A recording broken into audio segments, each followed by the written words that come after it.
Hi, I'm Clay Daniel, LSAT Director for Claiborne Education.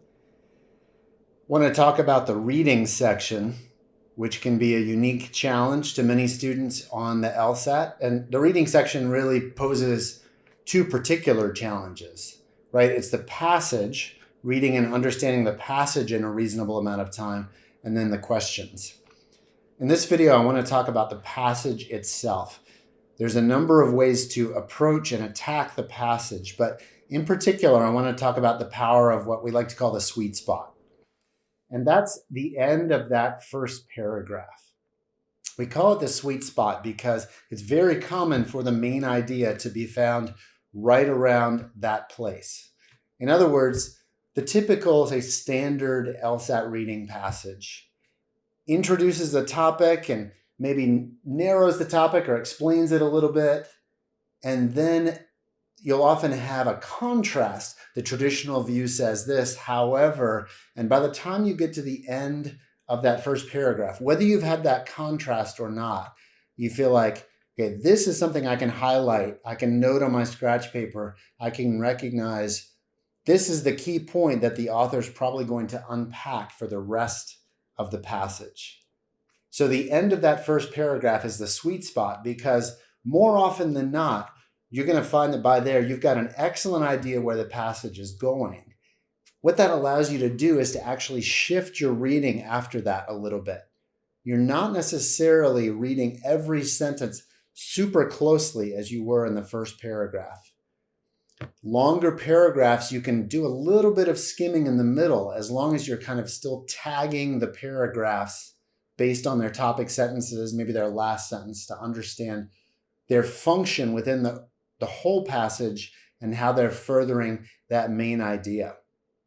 So it is sweet indeed to come to the sweet spot and know, okay, I really get a sense of why the author wrote this passage. What I'm going to see from here on out is just fleshing that out with some supporting details. But that raises the question, what if you get to the end of the first paragraph and you definitely haven't gotten the main idea? Is the sweet spot sweet in that respect? Well, it is, but for a different reason. Identifying a good place where you've usually found the main idea helps you then kind of, by contrast, think about the passages that don't fit that pattern and adjust your approach accordingly. In other words, if you get to the end of that first paragraph and you're thinking, wait, this is still just background. I haven't seen the author's point of view at all. I haven't even seen any kind of thesis statement. That lets you know that you need to keep going with that kind of close reading until you get that kind of statement. It may come right at the beginning of that second paragraph, often with a but or a however. Things just kind of fall into place and you know, okay, I've found it. But it also prepares you to read the more unusual kind of passage where they don't kind of back up the truck and unload everything at the beginning. They're more gradually, almost inductively, developing the argument so that you, and revealing the picture so you don't see the full picture till maybe even the last paragraph. In those cases, you're probably going to have to read more closely throughout the passage and read with a sense of expectation. Where is that sentence? Where does the author finally say, yeah, this is the view, but here I'm going to critique the view in at least some way. Or here I'm going to draw some conclusions based on the different views presented so far. If you have one part to isolate, the end of that first paragraph, and say, I'm going to make sure and pause there and think about, okay, do I know it now or do I not know it? Have I seen the main idea that now is just going to be unfolded in the rest? Or do I need to continue reading with this sense of expectation? Where is the author's face almost going to become visible, you might say? When am I going to see what the author's purpose is?